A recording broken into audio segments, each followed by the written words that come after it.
Here we go. At about 6 seconds.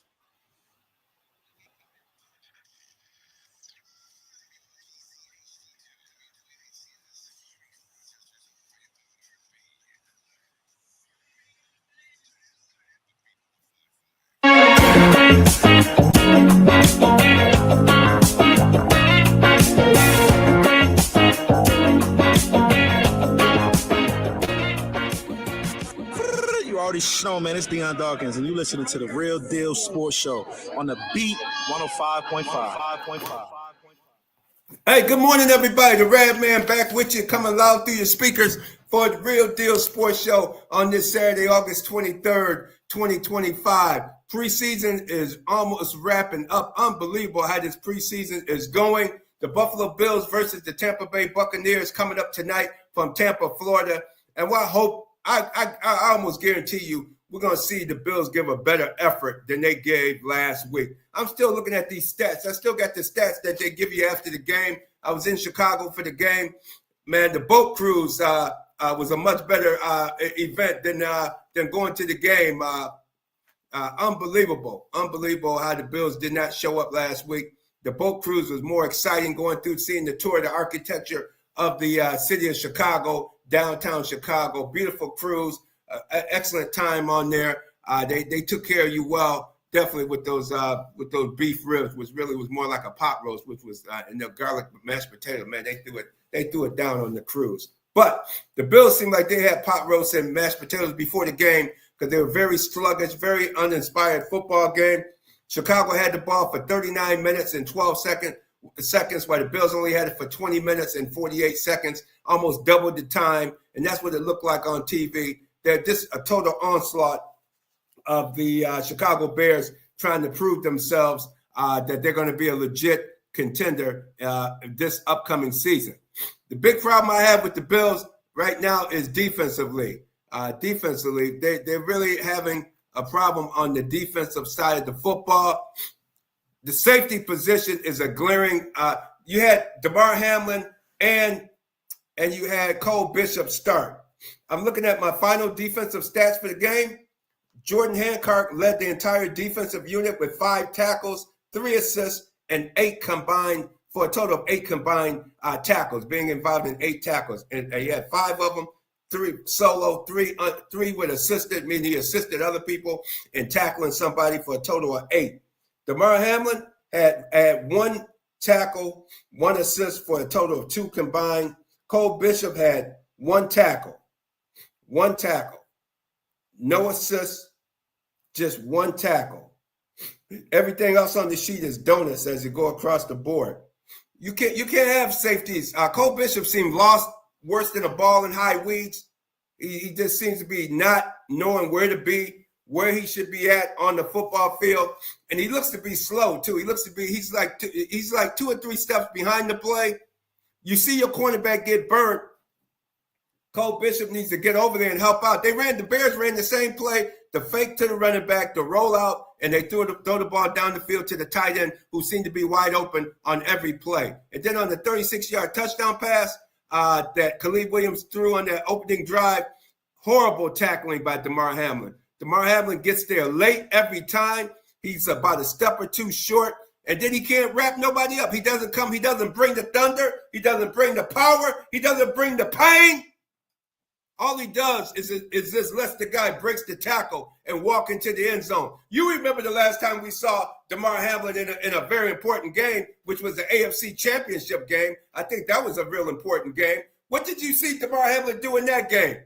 He gave a personal escort to Patrick Mahomes. He helped personally escort Patrick Mahomes into the end zone by just grabbing him by the shoulder pads and hanging on and ride them and allow Patrick Mahomes to ride him into the end zone for the go-ahead touchdown in the AFC Championship game. If I looked at the film and saw that, I said, wouldn't my safety being an escort to the quarterback in a championship game? There's no way in the world he'd be allowed back at one Bills drive the next week. As soon as they came home and the season's over, man, there's no way in the world DeMar Hamlin should even be on the Buffalo Bills football team because he's a nice guy, nice story. He does good commercial with a local car dealer up here in the Rochester area. Good commercial. He looks good on the billboard, selling automobiles and things like that. Maybe insurance, automobiles, maybe that's his thing. He might be a good salesman or something down the road, but he's not a good safety. He's not a starting safety. He's a special teams player at best. A special teams player. He's not a start. There's no way in the world he should have been starting the game as your starting safety along with Cole Bishop last week. And if you look at the highlights, they were showing highlights of the New York Giants quarterback, what's his name?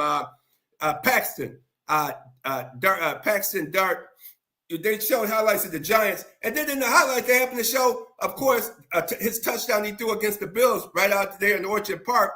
And who do you see running late to the play, trying to get in on the tackle? Our main man, Damar Hamlin. He saw the cornerback was beat, so he's supposed to come over and help the quarterback and maybe intercept the ball or knock the ball down. He runs like this, clapping his hands that he's mad that he didn't realize he was supposed to get over there and make the play. I mean, every week, every time you see touchdown, and who did Joe Milton put his film up? That the Dallas Cowboys like Joe Milton, so Joe Milton III, that they traded with New England against when the Bills played New England the last regular season game. Who was it? Cole Bishop and Damar Hamlin over the top. Both of them so confused.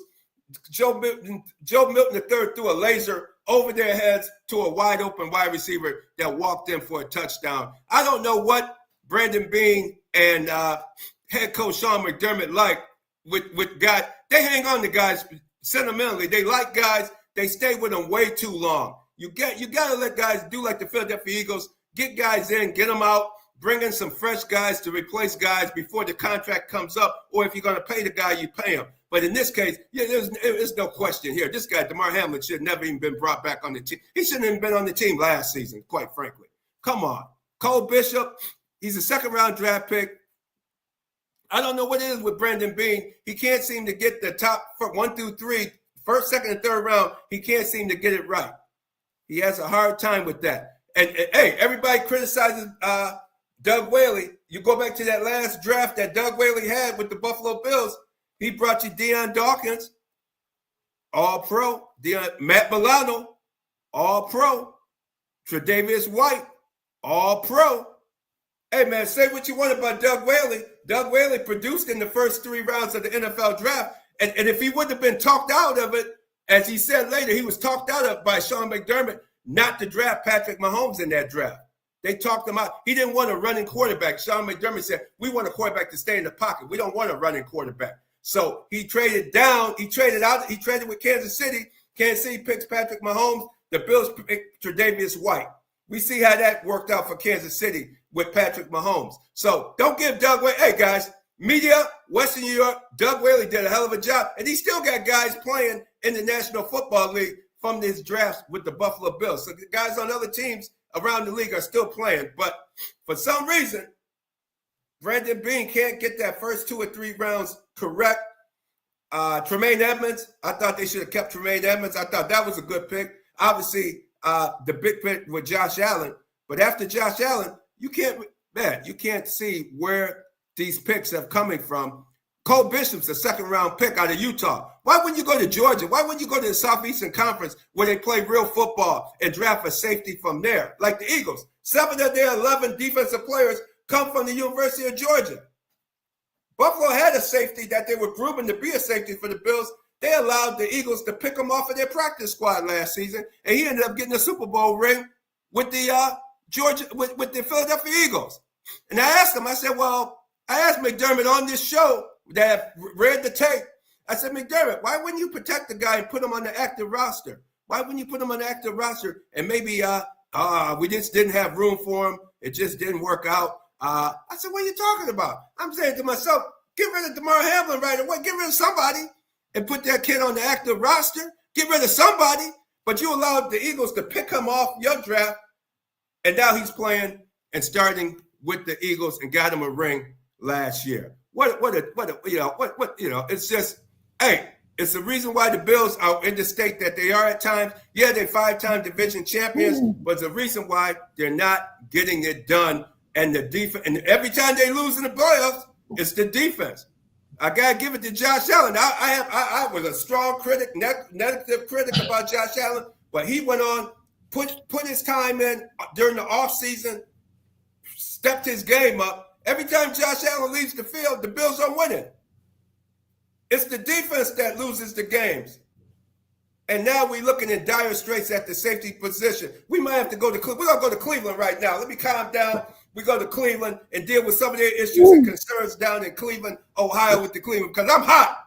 I see, but it's hot in here already.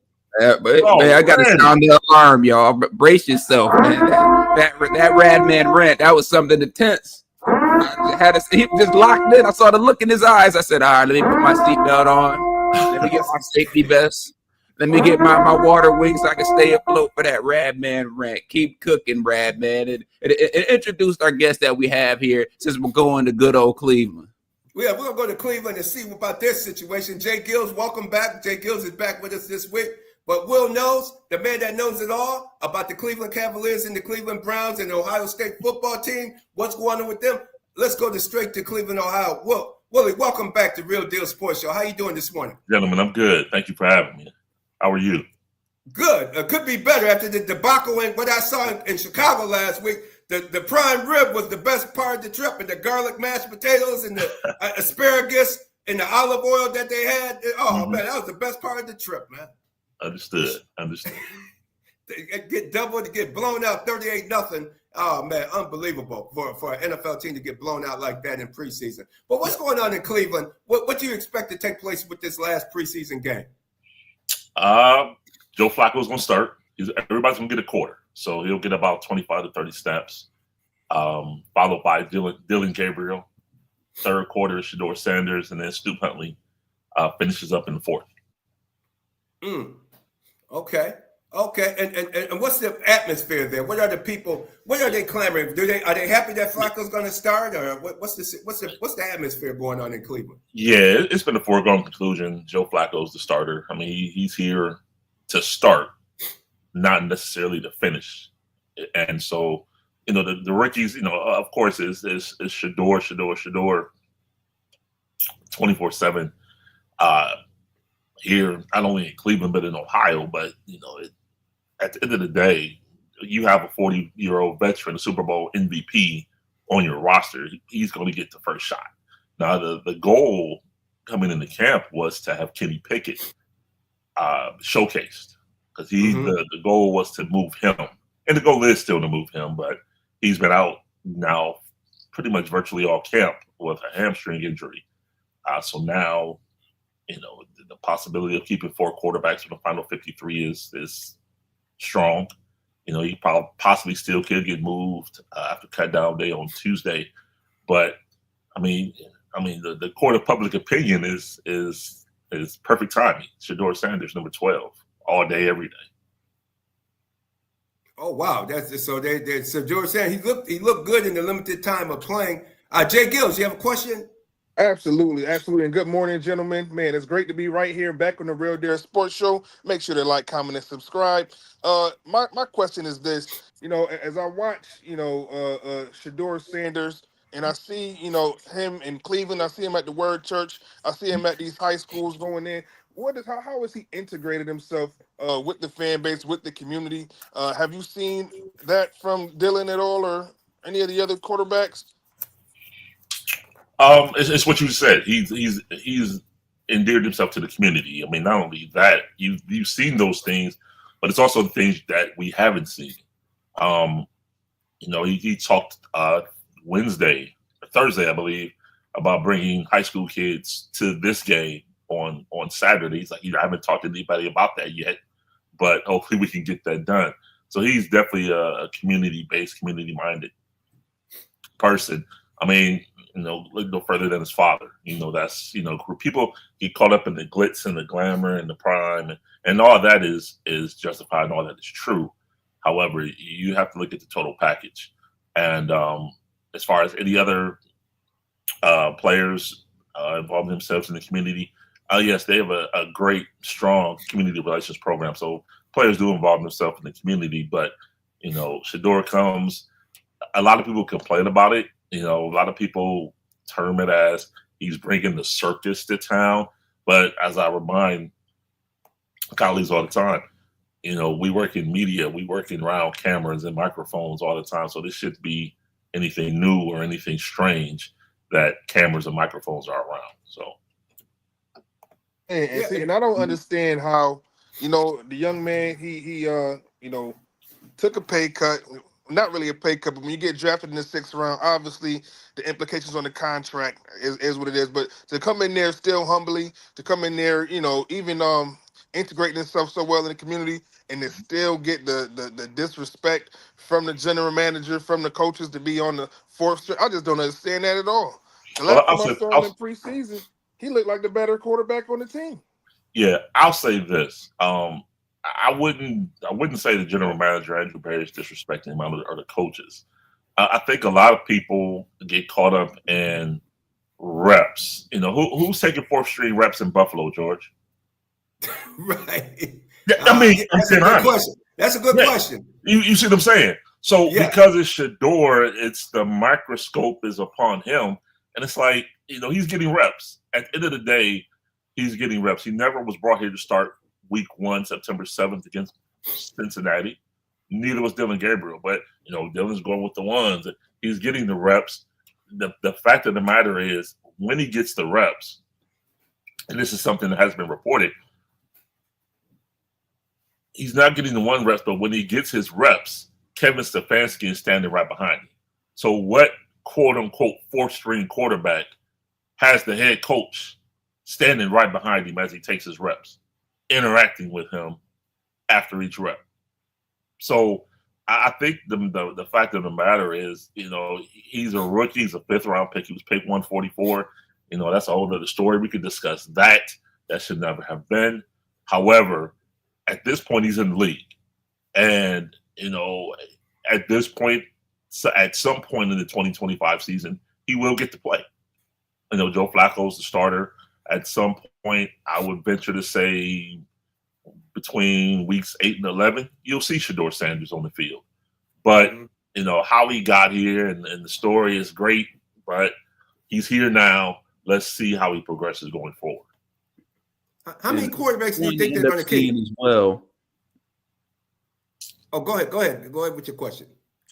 So real easy question. Just wondering there, because it always seems to be some controversy, and I definitely agree it has to be because he has that Sanders last name, has that notoriety surrounding him. One thing I'm wondering if it's any type of validity too. You end up having that quote from Dillon Gabriel. I just did an interview there where he said some people are entertainers, some people are there to compete. Yep. Paraphrasing to say, and some people, of course, they took that as, was that a shot towards someone in his own locker room? Is he talking about Shedeur? And then later he clarified and said it wasn't there. Do you think there was any type of validity towards a shot with that? Or is that just something where, once again, the media machine is hyping up something that's really nothing? I have to take the young man at his word. He said there was nothing. He said it wasn't a shot. I don't know that it was a shot. You can construe it that way. Because even his explanation was later on, well, you guys, the media, are entertainers, and I'm a competitor. It just didn't. I have to take the young man at his word. He said it wasn't a shot. It wasn't a shot. Okay, all right. Just wanted to check in there and see there as well. I know there's a lot of things happening surrounding the team, but one thing I wanted to pick your brain about, which I thought there was a rumor when it comes to some of the offensive weapons there, because the Cleveland Browns, they drafted Quashon Junkins there from Ohio State and Dylan Sampson from Tennessee, but there was rumors going about they were still looking to possibly trade for a running back. What are your thoughts on there, Willie? Yeah, I've heard that. It's all contingent on what happens with Quashon Junkins and his potential penalty from the NFL. He hasn't signed yet. He's been cleared. The prosecutor in Florida determined no charges will be filed.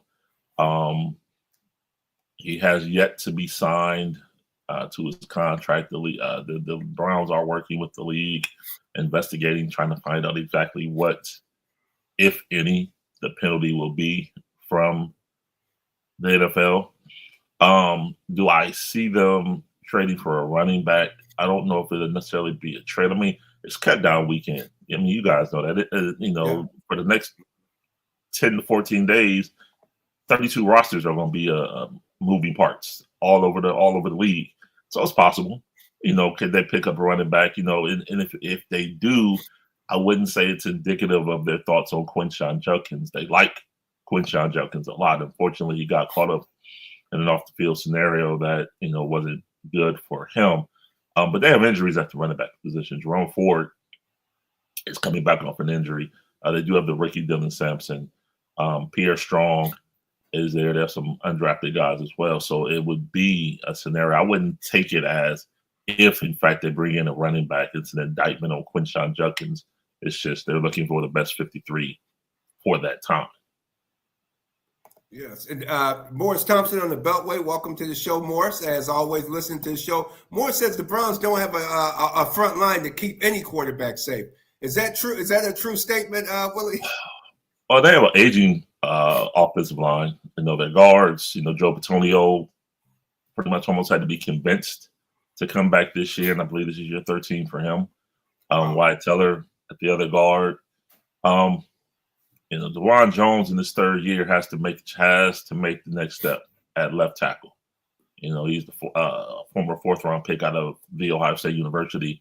So this is I won't say a make or break year, but it is a year for him to take the next step. So they do have depth. They have some youngsters on the line that are in waiting. Luke Whippler, Zach Zinter, those guys. But I think the line is solid. A lot of people look at the fact that they gave up 68 sacks last year, and which is true. A lot of people think that's an indictment on the offensive line. But a lot of guys, they played 4 or 5 quarterbacks last year. A lot of those guys held onto the ball too long. That caused sacks, but the offensive line gets the blame. But I think they have a solid line to move forward, and with the youngsters, I think it's room to get better. And man, the fall off with Jedrick Willis, man, the left tackle drafted back in I believe 2020, 2021.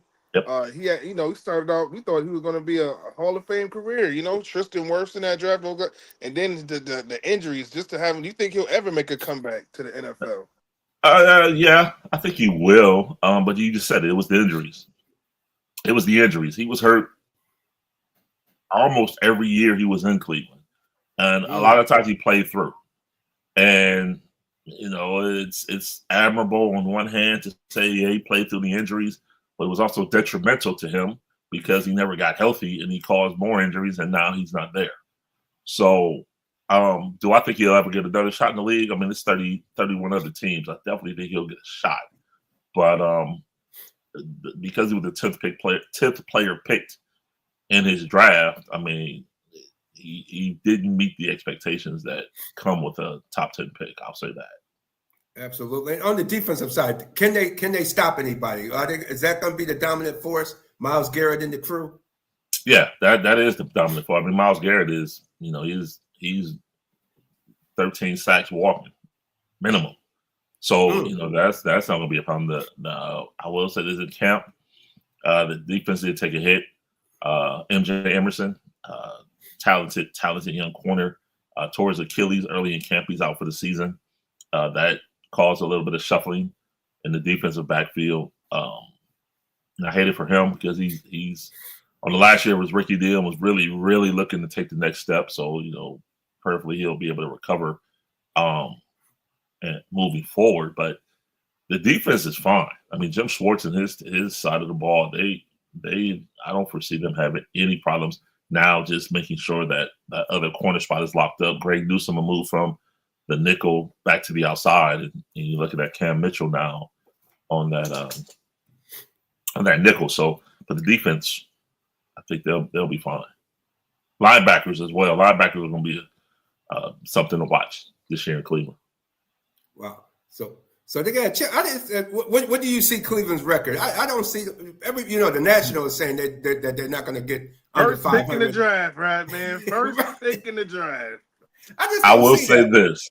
I will say this. As much as I just gave them all their props and said they're great and they're this and they're that, this team won't win. This team's ceiling is 7 wins. Because as I just said, this team's ceiling is 7 wins because they do have a first-round pick for Jacksonville in the 2026 draft as well as their own. So they have at some point, and you look at the beginning of the schedule. So you telling me y'all might have the top 2 picks in the draft this year?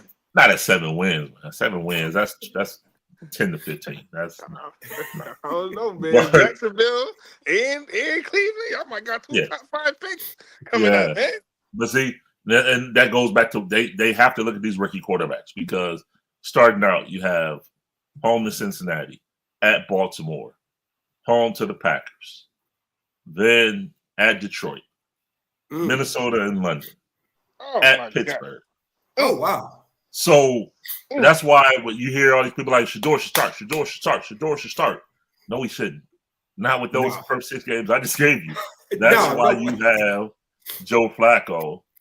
And then at 1-5 or 2-4, then you bring in the Shedeur Sanders. That makes sense. You gotta evaluate, especially looking at your draft position and the potential quarterbacks coming out of this draft. You have to know what you have in these guys. So at some point, either whether it be week 1 against a tough competition or later on, because if I have a chance to pick Arch Manning if he does declare for the draft, and I have that package of deals and picks to get it done, I need to know what I have in Shedeur. So I mean, he has to play at some point in the season. I would play him earlier just to get a good evaluation on him.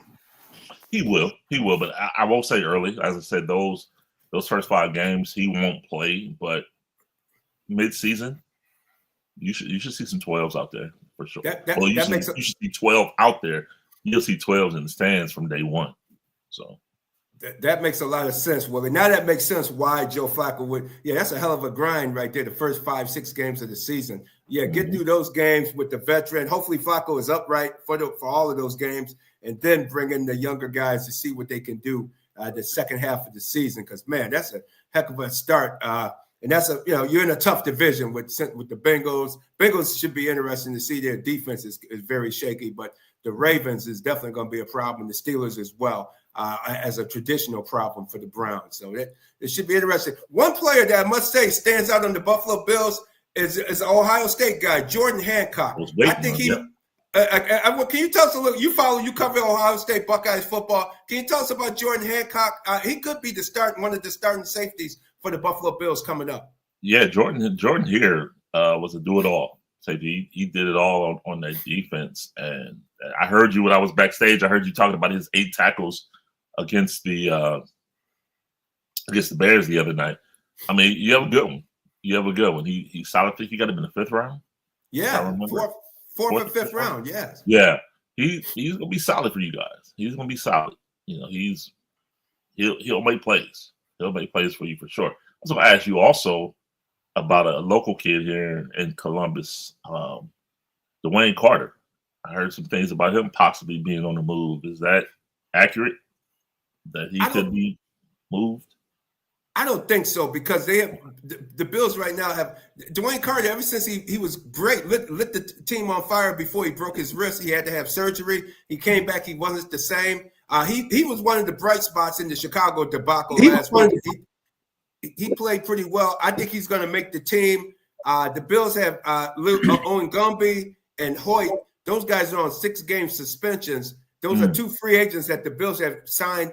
Brandon Beane signed 2 free agents, and both of them happen to be on 6-game suspensions for using steroids or some type of. They say they take personal blame. PED. Yeah, PEDs. Thank you. So how you sound? I'm unfamiliar with that term. What you just said. Yeah, so they're going to be not able to be on the roster there, but when that suspension is up, Because right now, I think Radman would agree with me saying that Dwayne Carter, he will make the roster. But when it's time for those two guys to come in, because they're projected starters, before the suspension came down to make the team.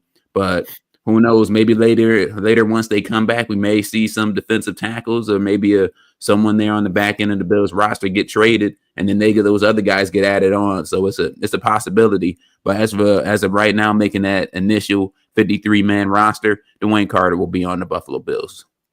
Yeah, and I think he's going to be one of the starters, or definitely he's in the rotation. He may not start the game, but he'll play in every game, the first 6 games at least, because he's looking pretty good in camp. He done lost a little weight too. He's still bigger, still strong, and he's got some nice moves. He played well against the Bears. So yeah, DC is safe for now. Oh, they call it DC in Buffalo. Yes, they do. That's funny. Okay. I went to Ohio State with his dad. His dad played at Ohio State. We call his dad DC. So that's funny. That's funny. Okay. Hey, small world. Things go around in circles. They come back funny. Around. And we want to thank you for coming on the show. I'm finished. And we got Ohio State. I got through a Cleveland Browns interview without Deshaun Watson being mentioned. Yeah. Dang, I did it. Not that nasty. Say something though. That say something. Well, not the nasty. Wait a minute, what the hell? No. Is he in the building? Is he in the building? He's in the building. Yeah. Oh, okay. He's in the building. Well, that's good. He got to get that paycheck, get that paper. So hey, let's talk about 40-year-old Joe Flacco, man. Let's just go back to the Joe Flacco. Fair enough. We'll do it. But we're going to get you back on in a few weeks once the season get going and follow up, because the Bills play Cleveland in the second half of the season. But we're going to get you on sooner than that to touch base to see how things are going, because I'm sure it's going to be some excitement and some changes going on in Cleveland with the Cleveland Browns. And also Ohio State plays Texas. They play in a few weeks. So this weekend or next weekend? Next they Saturday. play A week from next today. Saturday. A week from today. Ohio State, they're looking good. Do you think they'll beat Texas? I do. I do think they'll beat Texas, yes. Yeah, right. Julian's saying the redshirt freshman, the starter, first start in the shoe against Texas. Replacing 8 starters on defense, Jordan Hancock being one of those starters they were replacing. So it'll be interesting. Texas is ranked preseason number 1, but they're coming into the horseshoe as a 2.5-point underdog. So it's kind of, they're playing the disrespect card. We're number 1, but we're underdogs. And, well, we'll see next Saturday. Well, we look forward to your fine reporting. And how can people follow you online? Thank you. They can find me at Will Knows on Facebook. You can find me Will Gibson 7 on Twitter, and on Instagram, Will Knows Sports. There you have it. All right. Well, Will Knows Sports for sure. He definitely keeps us abreast of what's going on in Cleveland. Thank you very much for coming on the show today. Gentlemen, appreciate it. Look forward to it. Thank you. All right. And we move into the next segment. This segment was brought to you by Challenger Community News. Western New York's largest weekly African-American newspaper. It's Funk Fest weekend. Hey, you got Clarissa Street Reunion. You can learn about Clarissa Street today from 11 to 7 p.m. Clarissa Street Reunion going on today. And tomorrow, the Funk Fest featuring the original Frankie Beverly and Mays Band. Yes, they call themselves Legacy. Two of the original members are still playing in the Legacy Mays Band. So come on out from 4 p.m. to 10 p.m. for the annual Rick James Funk Fest. The Unity Band will be there. They're going, hey, I saw this Mays Band open up for Patti LaBelle down in New Orleans during the New Orleans Jazz Festival. And hey, they still tight as ever. These are the original band members of Frankie Beverly. You're going to think Frankie may not be with us, or Junebug. They're another original member. Those two guys are not with us any longer. But hey, the rest of them, these guys throw it down. I guarantee you go to Buffalo tomorrow to Martin Luther King Park, they're going to leave it all on the stage, y'all. It's going to be electric slide and the boots on the ground and what have you. Everything going to be on the ground by the time Mays get done with the show tomorrow. So that's the Funk Fest over in Buffalo from 4 p.m. to 10 p.m. at the legendary Martin Luther King Park right off of Best Street. Hope they see Radman going to be there. Hope they see you all there tomorrow. See at Clarissa Street as well. Yes, J-GILLZ. Radman, don't they got like a rap show going on too in Buffalo? Is that the same thing or no? No, that's not the same thing. No, the rap show, that's somewhere else in town. I know that's the taco and tequila thing going on. Okay, got you. With Fabulous Fat Joe. Yep. Fat Joe somewhere eating some pizza somewhere over there on the west side, man, of Buffalo. He probably in town right now getting it in, man. He'll be performing. So Sunday gonna be a busy day in Buffalo with a lot of concerts, live entertainment. This one is free. So get ready to check that one out. All in Challenger Community News, West New York's largest weekly African-American newspaper. Pick a Buff, BUFFCHALLNEWS. S is in Sam.com. Check them out. Email articles to editor@thechallengernews.com. You got Rick James, you got Frankie Beverly on the cover of this week's Challenger. It's going to be the Unity Band going to be there. It's going to be a lot of entertainment going on. So come on out and check it out and learn about the Pan-African Festival that's coming up, the 17th Annual Pan-African Fest that's coming up September 6th. Check that fine event out. Learn all the news that you can use each week in Challenger Community News. Yes, indeed. J-GILLZ, who we have coming? We have our next guest coming up. We're gonna go into boxing now, J-GILLZ. Yeah. We're going into boxing. We got, man, some people box. I didn't realize there were over 50 category for boxing. The Masters champion. And we got a Masters champion right here from Rochester, New York. He stopped the guy in 2 rounds to take he just took the belt, man. Just took it from this Canadian cat a couple weekends ago down in Atlantic City. Shaquille, welcome to and he's a truck driver as well. He's out in his cab right now on the road in the great US of A, somewhere in US of A. Welcome to Real Deal Sports Show, the champion. Hey, Radman. Good morning, guys. Thank you so much for having me on the Real Deal Sports Show this morning. Can you guys hear me? I just want to make sure I'm connected. Yes, sir. Yes, sir. How'd you get into boxing, and why? And most importantly, why are you still boxing over the age of 50? That's a good question, Radman. Well, actually, it all started several years ago when I was 43. I'm 53 now. One of my idols, and still is, the late, great George Foreman. When I saw him knock out Michael Mora to win the heavyweight championship, I think at 42, I said to myself, you know what? I think I might try my hand at boxing, because I've always had this, desire to try my hand at boxing, to get involved in boxing, but I always felt I was just too old for it, Mm-hmm. When I seen George do what he did, something just registered in me, and I started going to the gym. I started boxing, and I contacted the commissioner for professional boxing in New York, and unfortunately, he told me I couldn't get a license, but he told me that if I get a few amateur bouts under my belt, he'll consider giving me a professional license. So I did my research, and I found that they had a amateur boxing tournament called the the International Masters Tournament. It's a tournament, an amateur boxing tournament for older men, 42 and over. They have them maybe twice a year. No, they have them more than twice a year. Correction. They have them in different states all over. You just have to research them and find out where they're at. And they put you through a few battery tests. You got to go see a doctor. They, make you take a stress test, make sure your heart is fine. You got to take a physical. You got to register with the USA Boxing. And after that, once you get your approval, you get your card, and you get in. You get in to fight. So that's how actually I started. I joined the International Masters tournaments, and I started fighting there for some time, and I'm still at this point trying to get a professional license. It hasn't been easy, but I'm doing what I need to do to see if the commissioner will consider it. And I had a fight a week ago. And just to correct you, Radman, it wasn't in Atlantic City. It was in Brooklyn, New York, at the world-renowned Gleason's boxing gym in Brooklyn, New York. It's Oh, okay.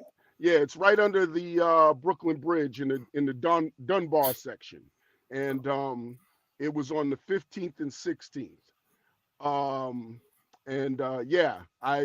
I won by a second round stoppage that day. I won the championship there at Gleason's, and I was so excited.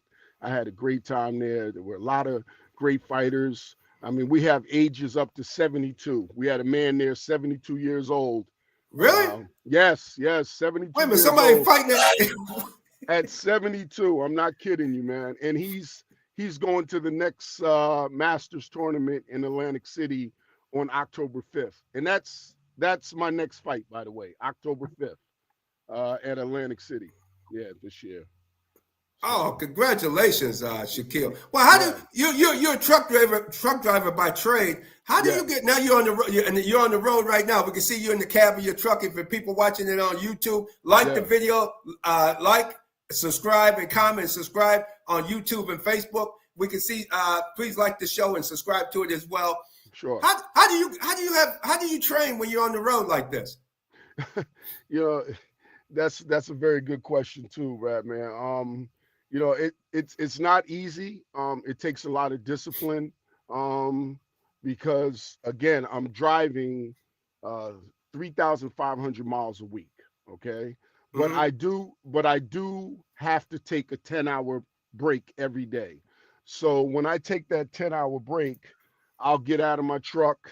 I'll find a little area near my truck and I'll do my jumping jacks. I'll shadow box. I'll do a lot of calisthenics. And just try to, I run, I bring my sneakers with me and I'll do my road work wherever state I'm in. I'll just run and just try to keep myself physically in condition that way. And then when I get back to Rochester, I go to the gym over there with Charles Murray and, work with the coaches there for a day or two on my home time. Wow. Yeah, that's called discipline. Yeah. That's called consistency. What do we say? Lord have mercy. We must stay focused, brothers. We must stay focused. No. And then there, sir, just wanted to interject to ask is, where does that drive? Where does that consistency come from? Because sometimes it could be raining outside. Sometimes you may have to go a little bit more miles. Sometimes you may have something unexpected happen, but you still go ahead and get that road work done. You still get that conditioning. Where does that drive come from? I'm in this truck a lot, and I do a lot of. I look at my phone a lot. I'm not gonna lie. I'm on my phone a lot, and I watch a lot of boxing. And I just watch fights. I watch these old fighters like Ron Lyle, George Foreman, Mike Tyson, Sugar Ray Robinson, Ali, and I just get gassed up, man. Like I just feel like, I can do this, and I'm not just because I'm a certain age, I'm not gonna let that hinder me or keep me from achieving my goal. And I'm just so locked into this boxing that I won't allow myself to quit. I just won't allow it. And the more I look at fights and the more I stay in tune in boxing, it just keeps me motivated. I just don't know what it is. I just don't want to stop. And I guess that's really it. I just don't want to stop. I'm a little hard-headed, I guess. Wow. Yeah. Now, when's your next fight so that we can get ready for that one? Yeah, my next fight is October 5th in Atlantic City. Again, it's the International Masters Boxing Tournament. The one in Atlantic City is probably one of the biggest behind Miami and Las Vegas. And that's the next fight. And I'm doing everything I can to get myself prepared and ready to win that match. So again, I can contact the New York State Commissioner and see if I can get a professional fight. because I think that at 53, I feel I can win a heavyweight championship and be a good contender. I really do. I just, I'm in good condition at my age, and I believe I can do it. And I'm not going to let nothing stop me or keep me from, from making it. And to have me on a show like this, it's little things like this that's gonna, you know, I, I would say, when I'm doing interviews like this, it's gonna be very hard for me to stop, because I feel like today is just another sign that something is going to happen for me. And I feel it is. And I really appreciate you guys bringing me on the show. This is the first time I've ever had an interview like this. I'm very nervous in the beginning. I tell you, I was so nervous getting on this show, but I really appreciate you guys having me today. This is really motivating me. Yeah. Oh, we're glad to hear it. And you've been, and we saw some of the fight and you stopped the guy from Canada. You beat him. You definitely came in and worked your jab. What before you go? What's your move? What's your signature move that you do in the ring? Which is the first round is always the most dangerous for any fighter, because you got so much energy. Both fighters have so much energy. So I just try to get in there and I take my time. I work my jab, and I just try to, follow through. Anything I throw, I just follow off the jab. That's it, and try to, make things happen for me. Try to make things happen for me off the jab. My left hook, I try to double up, with the right hand, and stuff like that. But you could, like Mike Tyson said, you can have a plan when you get in the ring until you get hit, so you really don't know. But keep your hands up. That's it. Just keep your guards up. I mean, I started late.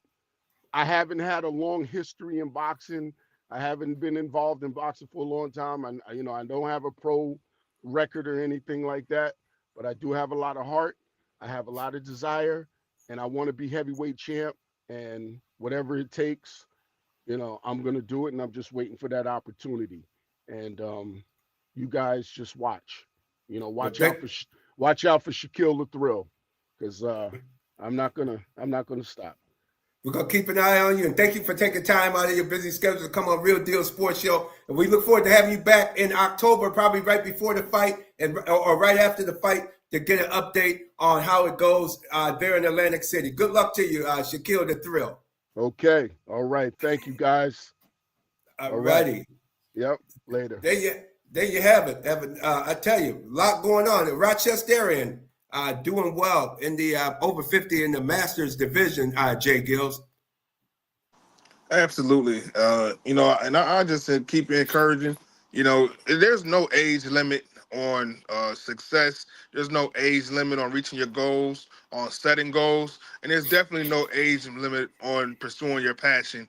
So I definitely, I get encouraged every day by, some of my elder people in the life still, chasing their dreams and pursuing. That's something that doesn't have an age limit. So to see him doing what he loves to do in the sport of boxing at over 50 years old is it's an inspiration to me and an inspiration to our listeners as well. Absolutely. And speaking of WNBA update, I know you are a WNBA man. I see Paige Beckers went off for 44 points. Most points scored by a rookie. I didn't realize Cynthia Cooper had over 40, but Cynthia played overseas and played. Oh, yeah. And she was a rookie, considered a rookie for the first year of the WNBA back in 1997. But still, what's your comments on Paige Beckers? Man, Paige, I mean, we all knew that, she was, going to be a sight to behold. But, man, for her to come through and drop 44 just like that, fresh off of from the Indiana Fever, the young lady, not Caitlin Clark, the other young lady, Kelsey Mitchell, she had the season high in the WNBA at 38. A couple nights later, here goes Paige Beckers going off in her rookie year for 44. So, I mean, she's definitely putting a stamp on her career and on the league. And, someone might have to say, Caitlin Clark who? Caitlin Clark who? Because Paige is really just coming through doing what she's doing, man. And I was very happy to see it. And I think it's a lot more where that comes from. Dallas definitely got a great player in Paige Beckers. Yeah, and they traded away too much of their talent. They should have kept some of that talent because I think Dallas would be much better right now if they wouldn't have let a couple of their players go prior to getting Paige Beckers, because they should be a better team with her. But the Sky, were you pleasantly surprised to see the Sky finally beat the Liberty? No, this is a very disappointing season from the Chicago Sky. Though they've battled injuries as well. They've battled injuries as well.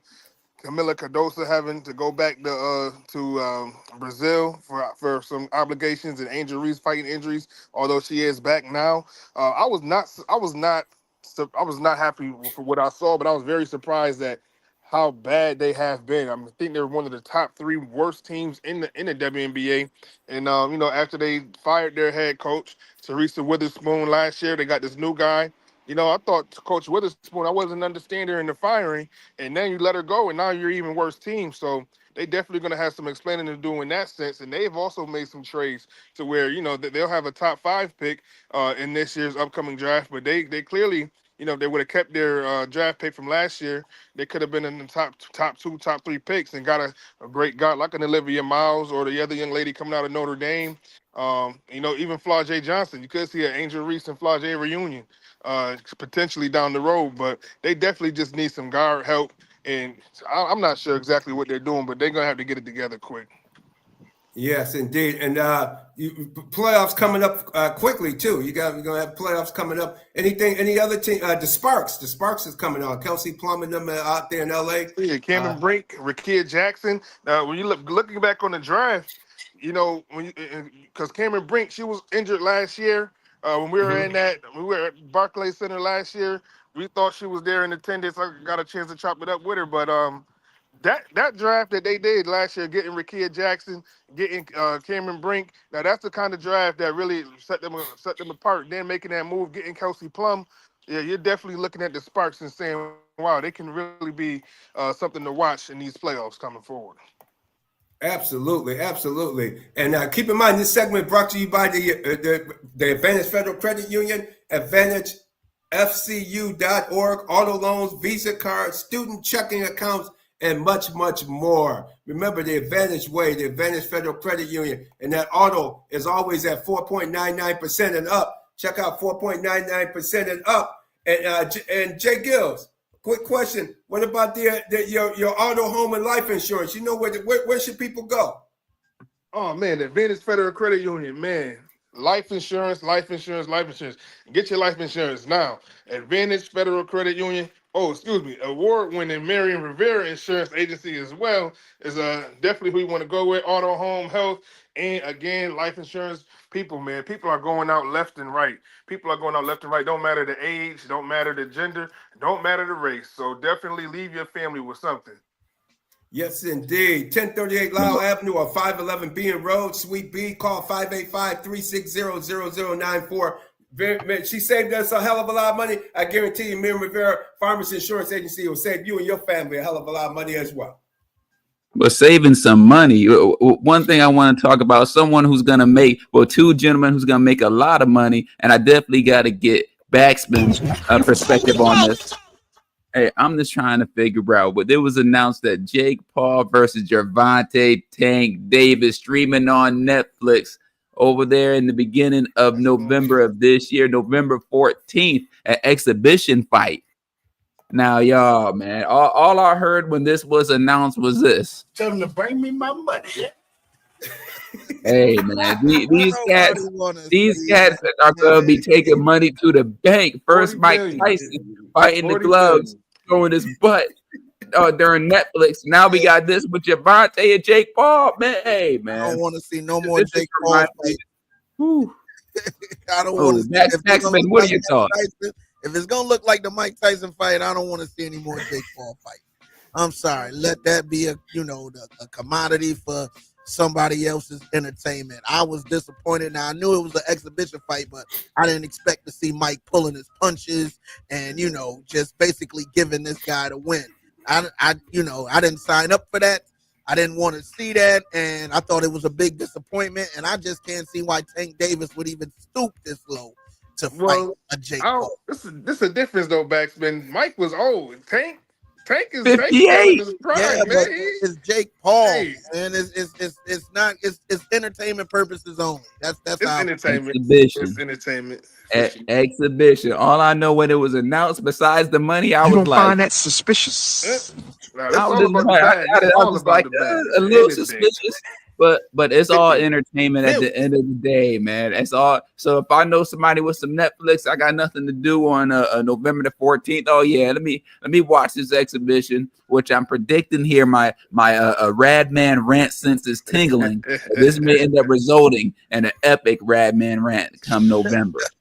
Exactly. I can see And BacSpin, I'm very disappointed with ESPN and all of this teaming up with UFC, not UFC, but WWE. It's wait a minute, hold on, that's not a real sport. And they got these dudes, Triple H, all on their. I said, what are you sitting behind the desk talking on ESPN for? Wait a second. Radman, I have to disagree. We don't got time to get into it. Yeah, I gotta pay these bills, fellas. We gonna have to table this until next week, my guys.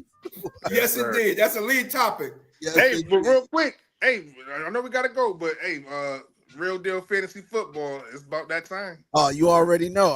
I've been doing so many mock drafts. I'm ready. Y'all just better, you know what I mean, practice up on it, because I'm coming back for the chip. You dig? Can't wait. It's only a week away. Yes, sir. Yes, sir. Y'all better study. Y'all better study. Keep it where you need it, Rock City. That's the Real Deal Sports Show on the B1055 every Saturday morning, 8 a.m. Don't go nowhere. The Bag of Time Mix Show is on the way right here on the Big